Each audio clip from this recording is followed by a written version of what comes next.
Nós vamos falar sobre o período mais conturbado da história, que foi o período regencial. E eu vou começar falando sobre a regência trina provisória.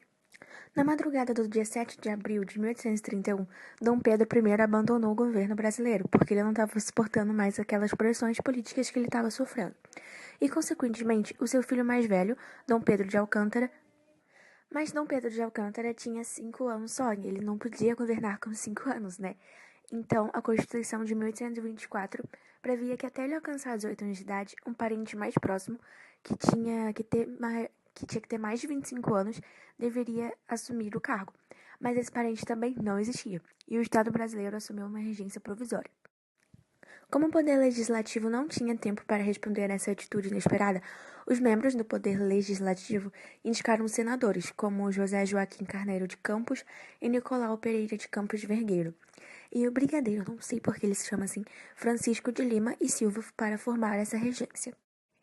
Algumas das medidas tomadas por essa regência foi que eles restabeleceram o Ministério dos Brasileiros, porque ele tinha sido demitido por Dom Pedro I em abril de 1831, um pouco antes dele sair do governo.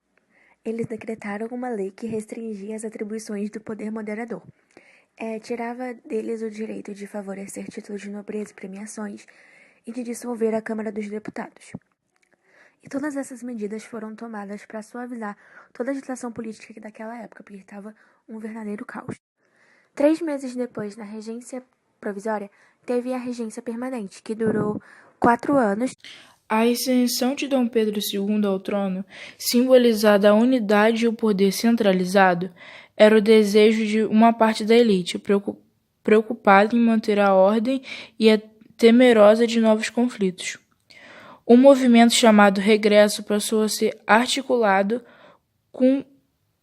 culminado no golpe da maioridade. A antecipação da maioridade de Dom Pedro II, que em 23 de julho de 1840, com 14 anos de idade, foi aclamado imperador do Brasil.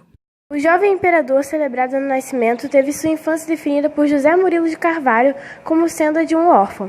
Perdeu a mãe quando tinha 1 ano, o pai deixara-o no Brasil com apenas 5 anos e meio.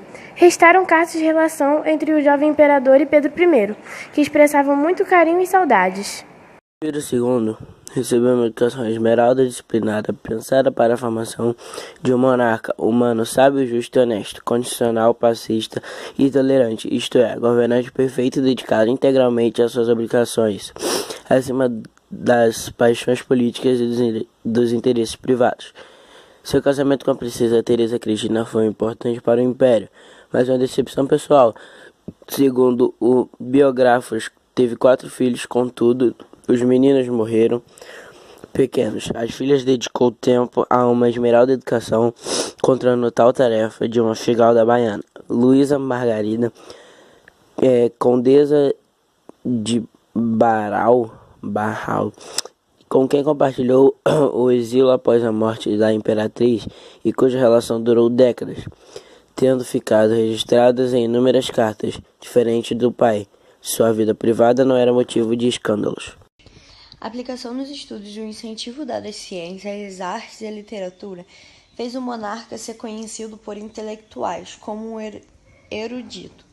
O cientista Charles elogiou-o, dizendo que ele fez tanto pela ciência que todo sábio lhe deve o maior respeito.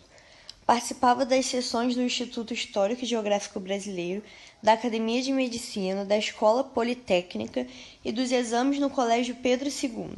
Na corte, aos sábados, o protocolo era deixado de lado e recebia de diplomatas e barões do café a viajantes e personagens populares como o Álvares Cândido da Fonseca Galvão ou Dom Obá II da África, figura conhecida da corte e frequente nas visitas ao Palácio Imperial na Quinta da Boa Vista. Foi um grande estadista, responsável e sério nas questões nacionais, contribuindo para a unidade do Brasil.